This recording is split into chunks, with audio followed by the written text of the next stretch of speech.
அனைவருக்கும் வணக்கம்பா. இன்னொரு YouTube session நம்ம இந்த லாஜிக்கல் வென் டயகிராம் அப்படின்னு ஒரு பாட்டு இருக்கு. அதில் டைப் அண்ட் டைப் ரொம்ப ஒரு முக்கியமான வினாக்கள். நமக்கு டிஎன்பிஎஸ்சி எஸ்ஐ எக்ஸாமாக இருக்கட்டும், உங்களுக்கு பிசி எக்ஸாம், எல்லா எக்ஸாமுக்கும் நீங்கள் டிஎன்பிஎஸ்சி எழுதினாலும் சரி, எல்லாத்துக்கும் ஒரு முக்கியமான இது ஒரு வினா தான். ரைட்டா? இது நம்ம வந்து எஸ்ஐ அண்ட் பிசியில் சைக்காலஜி உளவியல் பாடத்தில் நம்ம பார்க்குறோம்பா. ரைட். கொஸ்டின் நம்பர் 11 பாருங்க. இதில் என்ன சொல்லியிருக்கான்னு பாருங்க. திமிங்கலம், மீன்கள், முதலைகள்.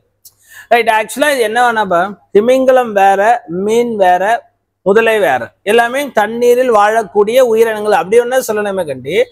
திமிங்கலம் என்பது என்னன்னா, அது ஒரு பாலூட்டி வகைன்னு சொல்லுவாங்க. மேமல்ஸ்ன்னு சொல்றோம்னா இது வந்து ஒரு பாலூட்டி வகைன்னு சொல்றோம். ரைட்டா? இது மீன் ஒரு ஃபிஷ், அது வந்து ஒரு டிஃப்ரெண்ட் டைப்ஸ்ல இருக்கு. முதலை என்பது அது ரெப்டைல்ஸ்ன்னு சொல்லுவோம், ஊர்வன. ரைட்டாப்பா? ஓகே. அப்ப எல்லாமே இல்ல வித்தியாசமா. திமிங்கலம் வந்து ஒரு பாலூட்டி வகை, மீன் வேற, முதலை என்பது ரெப்டைல்ஸ், ஊர்வன வேற. அப்போ ஆப்ஷன் பி தான் நம்ம செலக்ட் பண்ணணும். ரைட்டா? எல்லாம் வெவ்வேறு வகையான உயிரினங்கள் அப்படின்னு சொல்லுவாங்க. அடுத்த கேள்வி வாங்குவா. இல்ல அழகா அவனே சொல்றான், ஒரு வெண்படங்கள் கொடுத்துட்டான் ஆப்ஷன்ல. இல்ல என்ன சொல்ற, சம் மியூசிஷியன்ஸ் ஆர் டீச்சர். நம்மளே வெண்படம் வரையலாமா? சில இசையமைப்பாளர்கள், ஆசிரியர்கள் அப்படின்னு ஒரு பாயிண்ட சொல்றோம். ரைட்டாப்பா? அப்ப சம் மியூசிஷியன்ஸ் ஆர் டீச்சர் அப்படின்றோம். அப்புறம் சம் டீச்சர் ஆர் பிளேயர், சில ஆசிரியர்கள் விளையாட்டு வீரர்கள். ஆனா எந்த மியூசிஷியனோ பிளேயரா இல்ல. ஓகே தானப்பா? அப்ப இந்த மாதிரி வெண்படம் எந்த ஆப்ஷன்ல இருக்கு பாருங்க, டில இருக்கா? நம்ம என்னன்னா ஷேப் ஒரே மாதிரி இருக்கு, ஷேப் மாறுது. அப்ப இது யாரு மியூசிஷியன், இது யாரு டீச்சர், இது யாருன்னா பிளேயர். அப்ப நம்ம வெண்படம் எது சரியா இருக்குன்னா ஆப்ஷன் டி சரியா இருக்குங்களா? ரைட். அடுத்த கேள்வி வாங்குப்பா. இந்த வென் டயகிராம்ல எது சூட்டபிளா இருக்கும் அப்படின்னு நம்ம இந்த வார்த்தையை கண்டுபிடிக்க போறோம். இப்ப ஆப்ஷன் ஏ படிச்சா ஹியூமன் வேற, சி வேற, மவுண்டன் வேற.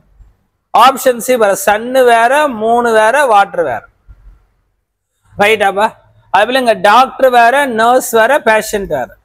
ஆனா அங்க டொமஸ்டிக் அனிமல்னா என்னெல்லாம் இருக்குப்பா? டாக், பஃபல்லோ, கேட், அது எல்லாமே டொமஸ்டிக் அனிமல். அப்ப நாய் என்பதும் வீட்டில் வளர்க்கக்கூடிய ரைட்டாப்பா ஒரு விலங்கு தான். ரைட்டாப்பா? அதுல பசு, எருமை இதெல்லாம் சொல்றோம்னா இது எல்லாமே டொமஸ்டிக் அனிமல் தான். அப்போ அவன் சொன்னது ஆப்ஷன் பி சூட்டபிளா இருக்கா? இதுதான் நம்ம எடுக்கிறோம். அடுத்த கேள்வி வாங்குவா.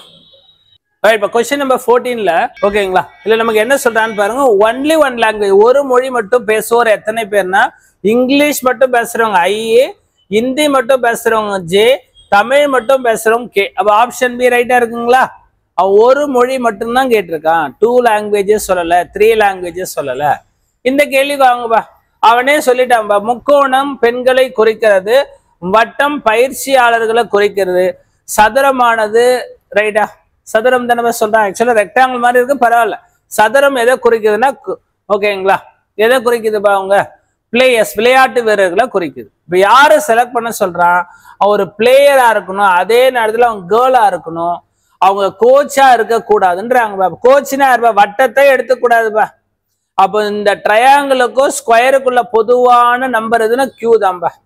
அப்ப இந்த கியூ என்பவர் கேர்ளாவும் இருக்காங்க, அதே நேரத்துல பிளேயர், விளையாட்டு வீராங்கனையா இருக்கணும்ன்றான். அப்ப யாருன்னா கியூவை தான் குறிக்குதுப்பா. ரைட். இப்ப இந்த கேள்வி பாருங்களேன். இப்ப அழகா அவனே சொல்லிட்டான், வென் டயகிராம் சூப்பரா அவனே கொடுத்துட்டான் கொஸ்டின்லயே. ரைட்டாப்பா? இந்த சின்ன சர்க்கிள் வந்து ஹிஸ்டரியன்ஸ், வரலாற்று ஆய்வாளர்களை சொல்லுது. ஸ்கொயர் வந்து பிலாசபர், தத்துவவாதிகளை சொல்லுது. இந்த ட்ரையாங்கிள் யாருமே சொல்லுது? மெஜிஷியன்ஸ் அப்படின்னு சொல்றாங்க. தமிழ்ல டிரான்ஸ்ஃபர் மந்திரவாதிகள் அப்படின்னு இருக்கு. மெஜிஷியன் பரவாயில்ல. இதுல என்ன எந்த ஆப்ஷன் சரியா இருக்குன்னா ஆல் அப்படின்னா எப்படி வரணும்? ஆல்னா ஒரு ஷேப்புக்குள்ள இன்னொரு ஷேப் வந்தாதான் ஆல் அப்படின்னு நம்ம சொல்ல முடியும். ரைட்? இந்த மாதிரி வரணும். ரைட்? ஆனா இங்க அந்த மாதிரி இல்லையேப்பா. ரெண்டாவது படிங்க, சம் மெஜிஷியன்ஸ் ஆர் பிலாசபர்.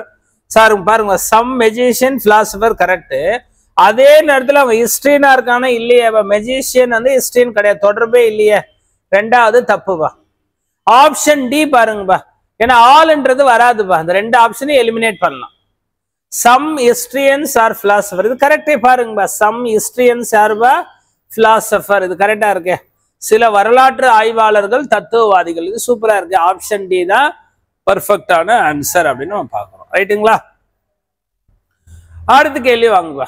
இதுல அவன் என்ன சொல்லியிருக்கான்னு பாருங்க. ஒரு வென் டயகிராமுக்கு சில ஸ்டேட்மெண்ட்டை, கூற்றுகளை சொல்றான்பா. சம் ஸ்டூல்ஸ் ஆர் டம்ளர்ஸ், நம்மளே வரையலாமா? சம் ஸ்டூல்ஸ் ஆர் டம்ளர்ஸ், இது ஃபர்ஸ்ட் பாயிண்ட். அடுத்து சம் டம்ளர்ஸ் ஆர் கிரைண்டர். ரைட்டா? ஓகேப்பா. அப்ப எதுப்பா சூட்டபிள் வென் டயக்ராம் பாருங்க. சம் ஸ்டூல் டம்ளரா இருக்கு, சம் டம்ளர் கிரைண்டரா இருக்கு. ஆப்ஷன் ஏ சூட்டபிளா இருக்கு. ரைட்டா? நம்ம வரைஞ்சிருக்க அதே ஆப்ஷன்ல மேட்ச் ஆகுது. அடுத்த கேள்வி வாங்க. இதுல காமன் டு டூ டயக்ராம், இந்த இரண்டு படங்களுக்கு பொதுவான உள்ள ரைட்டாவா வேல்யூஸ் தான் கேட்கிறான். அப்ப எதெல்லாம் நம்ம எடுத்துக்கலாமா? 26 எடுத்துக்கலாமா? அடுத்து பொதுவான நம்பர் என்னப்பா? 42 எடுத்துக்கலாமா? அடுத்தது 50 எடுத்துக்கலாமா? இதுல ரெண்டு வரைபடங்களுக்கு பொதுவான எண்கள் பா. ஏன் 15 எடுத்துக்கூடாதுன்னா அது மூணுத்துக்குமே பொதுவா இருக்கு. அவன் கேள்வி என்னப்பா கேட்கிறான்? இரண்டு வரைபடங்களுக்கு பொதுவான உள்ள நம்பர் 26, 42, 50 பா. இது மூணுத்தையும் கூட்டுங்க. இதுக்கான விடையை நம்ம 118 108 பாருங்கப்பா. ரைட்டா? 118 அப்படின்னு ஒரு மதிப்பை கொடுக்குதுப்பா. நன்றி, வணக்கம்பா.